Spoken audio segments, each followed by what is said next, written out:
Tell me if this sounds familiar. You're scrolling through Instagram and everyone's showing off their new ink.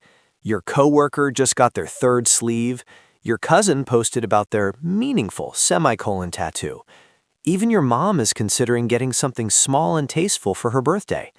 And there you are, skin completely blank, feeling like the last person on earth who hasn't joined the tattoo revolution.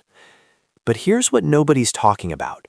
While roughly 46% of millennials have at least one tattoo, according to recent surveys, that means more than half don't. And the psychology behind that choice? It's way more fascinating than you think. Because what looks like indecision or fear on the surface might actually reveal something profound about how certain people process identity, time, and permanence itself. Let's start with something psychologists call temporal discounting awareness, which sounds fancy, right? But it's actually pretty straightforward. Some people have an unusually vivid ability to imagine their future selves as real people, with different tastes, different values, and different aesthetics. When someone without tattoos looks at a design, they're not just seeing it on their current body. They're seeing it on their 40-year-old self, their 60-year-old self, their 80-year-old self.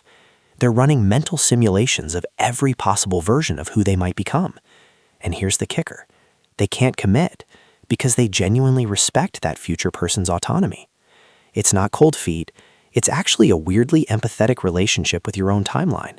You're essentially saying, I don't know who I'll be in 20 years, and I don't want to make permanent decisions on their behalf. Is this wisdom or just anxiety dressed up as foresight? That's the question. But here's where it gets weirder. There's another layer called fluid identity orientation, and this one challenges everything we assume about self-expression. See, tattoos are marketed as the ultimate form of authentic self-expression, right? Permanent markers of who you truly are. But plot twist, some people reject tattoos for the exact same reason. They experience their identity as fundamentally fluid, constantly evolving, and they see permanence as a betrayal of that fluidity. These aren't people who don't know themselves. They're people who know themselves well enough to recognize they're always changing. Every tattoo represents freezing a moment of self-understanding that might not apply next year.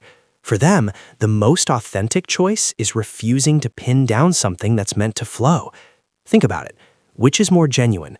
Declaring, this symbol represents me forever, or admitting, I'm too complex and evolving to be represented by permanent imagery? Now, here's something nobody talks about, the psychology of aesthetic restraint. We live in a culture that celebrates maximalism, accumulation, and visible transformation, but some people operate on an entirely different aesthetic philosophy.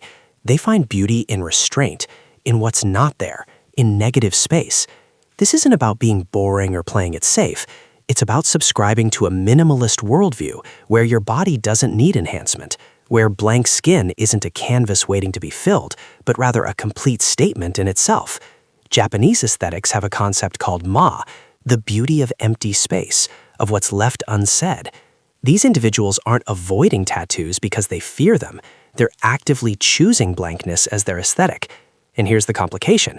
In a world that demands you express yourself, choosing restraint becomes its own radical act. But is it really self-expression if it's the absence of expression? Or is that just another form of communication we've failed to decode? Let's be real for a second. There's also what researchers might call decision preservation anxiety. Some people without tattoos aren't paralyzed by commitment issues in general. They're specifically protective of irreversible decisions. They'll commit to marriages, careers, mortgages, all things that technically can be undone, even if painfully. But something permanent on the body? That triggers a different psychological circuit entirely. It's the permanence, not the visibility or the pain. These folks have often witnessed enough regret in others. Tattoo removal ads, cover-up jobs, or just that look in someone's eyes when they explain what that dolphin on their ankle used to mean to them. They've developed what you might call regret aversion based on observational learning. They're not living in fear exactly, but they've internalized the lesson that human preference is shockingly unstable.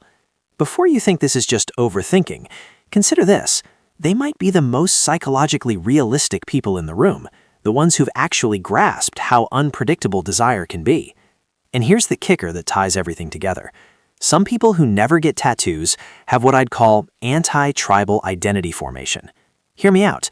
Tattoos have become so mainstream that for certain personalities, not having them becomes the distinguishing feature. They're not avoiding tattoos despite their popularity. They're avoiding them because of it. There's a counterintuitive psychology here where the act of abstaining becomes its own form of identity expression in an oversaturated market. When everyone's trying to be unique in the same way, staying unmarked becomes genuinely distinctive. But plot twist, is that authentic individuality or just contrarianism? Are they making a meaningful choice or simply reacting against the crowd? The answer, frustratingly and beautifully, is probably both. Here's what this really comes down to. The question of tattoos versus no tattoos isn't actually about ink on skin.